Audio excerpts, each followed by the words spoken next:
गालिब के शहर ने नवाबों के शहर की टीम को हरा दिया। दिल्ली ने बड़े अदब से लखनऊ से कहा, जी इस बार पहले आप। दिल्ली कैपिटल पहली टीम बन गई है आईपीएल के इतिहास में जिसने लखनऊ को 160 प्लस बनाने के बावजूद हरा दिया, क्योंकि लखनऊ के बारे में बड़ा मशहूर रहा है कि लखनऊ जब 160 के ऊपर जाती है तो चाहे जितने बड़े तुर्रम खां हो वो घुटने टेक देते हैं। आप याद कीजिए, मुंबई की पावर पैक बैटिंग लाइनअप जो है वो भी इनके सामने टिक नहीं पाई थी।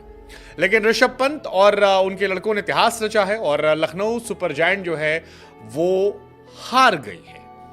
ये सिर्फ उनकी दूसरी हार है 18 मैचों में जब वो डिफेंड कर रहे थे, और बीते 13 मैचेस वो जीते थे जब वो डिफेंड कर रहे थे। तो ये बताने के लिए काफी है कि लखनऊ की हैसियत कितनी जबरदस्त रही थी डिफेंड करते वक्त। और जब लखनऊ ने 7 विकेट के बाद आयुष बदोनी और अरशद के दम पर 160 को पार कर लिया था, तब लोगों को यह लगा था कि दिल्ली के लिए राहें आसान नहीं रहने वाली है। लेकिन फिर ऋषभ पंत आए, उन्होंने कहा रुको जरा, सब्र करो, हम पुराने खिलाड़ी हैं। फिर ऋषभ पंत की कमाल की पारी, और उस कमाल की पारी में उनके टीममेट्स ने उनका साथ दिया, और जिसके बाद 6 विकेट से दिल्ली ने अदब से लखनऊ को हरा दिया। दिल्ली की इस जीत से दिल्ली कैपिटल जो है उसके प्लेऑफ में पहुंचने की उम्मीदें अभी कायम हैं। हालांकि इस जीत से झटका जो है वो आरसीबी के फैंस को लगा होगा, क्योंकि आरसीबी अब पॉइंट्स टेबल में 10वें नंबर पर चली गई है। आरसीबी के फैंस दुखी हैं, खामोश हैं, शांत हैं, और उनका होना बनता भी है, क्योंकि किसी ने सोचा नहीं था कि जब मिड ऑफ आईपीएल में हम पहुंच रहे होंगे तो आरसीबी 10वें नंबर की टीम बनकर बॉटम टेबल पर बैठी होगी।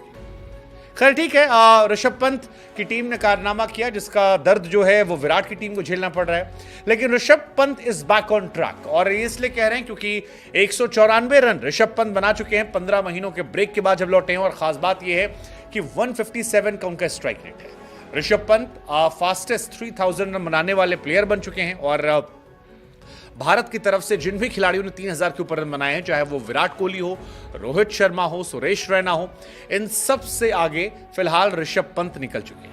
ऋषभ की पारी की खास बात और है कि इस आईपीएल में वो 3 मैचेस जहां वो चले हैं वो तीनों टीमें फिलहाल टॉप 4 में। सीएसके के सामने 32 बॉल पर 51 रन, केकेआर के सामने 25 बॉल पर 55 रन, और एलएसजी के सामने 24 बॉल पर 41 रन। ऋषभ की खास बात यह थी कि ऋषभ पंत ने स्टॉइनिस को आज जिस तरह से घूमकर स्लिप के ऊपर से छक्का मारा, वो हमें जिमी एंडरसन को मारे गए उनके छक्के की याद दिलाता था, और ये बता रहा था कि Rishabh Pant is actually back.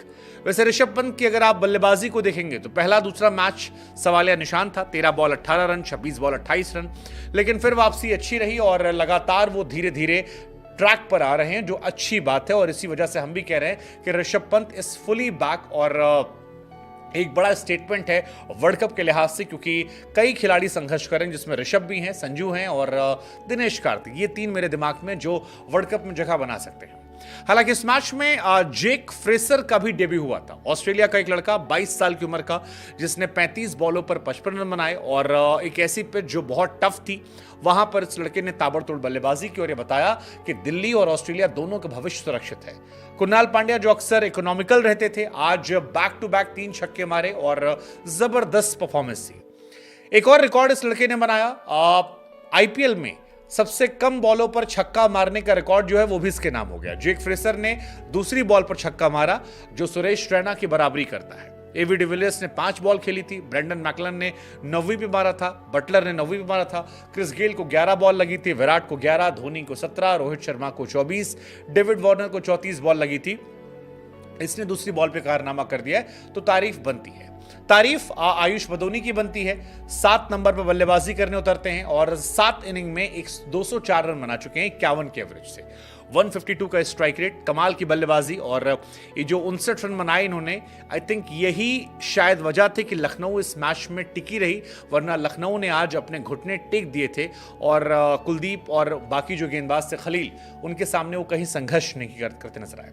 इस आईपीएल में पृथ्वी शॉ की वापसी जो है वो भी ठीक ठाक है। पहले मैच में 43 रन 27 बॉल, इस मैच में 22 से 32, इससे पहले 40 पे 66। सो पृथ्वी शॉ का भी फॉर्म में वापस आना हो सकता है कि शायद उनकी जिम्बाब्वे वाली सीरीज में उनकी जगह बना दे। लेकिन एक खिलाड़ी जिसने वर्ल्ड कप की उम्मीद जताई है वो है कुलदीप यादव। पहला match 4 over 20 run 2 wicket, second match में थोड़े महंगे साबित हुए 41 पर 1, लेकिन तीसरे मैच में जब लौटे तो 4 ओवर 20 रन 3 विकेट, और ये बताया कि क्यों उन पर भरोसा जताया गया है और क्यों ये भरोसा सही है। हालांकि मेरा अभी भी मानना है कि अगर कुलदीप से तीसरा ओवर जल्दी कराया गया होता तो शायद ये विकेट और जल्दी गिर जाते, लेकिन कुलदीप ने बड़े विकेट निकाले। स्टॉइनिस का विकेट निकाला, निकोलस पूरन जैसे खतरनाक बल्लेबाज को पहली बॉल पर बोल्ड किया, और उसके बाद केएल राहुल का विकेट निकाला जो शानदार था। कुलदीप ने 1 ओवर 3 गेंद में 3 विकेट निकाले थे, और यहीं से लखनऊ जो है वो चारों खाने चित हो गए थे। हालांकि लखनऊ ने लास्ट में कमबैक किया, जबरदस्त बल्लेबाजी की, 13 ओवर में 94 पर 7 थे। आयुष बदोनी की बल्लेबाजी की बदौलत 167 फॉर 7 गए थे, और 24 साल के लड़के ने 55 रन 35 बॉलों बनाए, जो एक कमाल की पारी थी जिसमें अरशद खान ने उनका साथ दिया। लेकिन ओवरऑल ये टीम संघर्ष करती नजर आई, और इस मैच में लखनऊ अपनी रेपुटेशन के हिसाब से खेल नहीं पाई, और इसी वजह से दिल्ली ने आज अदब से लखनऊ को हराया और ईदी के तौर पर दिल्ली वालों को जीत का तोहफा दिया। ये 2 पॉइंट्स क्या दिल्ली की वापसी की वजह बनेंगे? वेल, हो सकता है मिचेल मार्श की वापसी हो, दिल्ली फॉर्म में लौटे, हो सकता है नए लड़के अच्छा कर रहे हैं, but it's very tough for Delhi. Let's just see, आपको क्या लगता है, क्या दिल्ली ऋषभ पंत की टीम जो है वो टॉप 4 में जगह बना पाएगी? कमेंट सेक्शन में जरूर बताइए।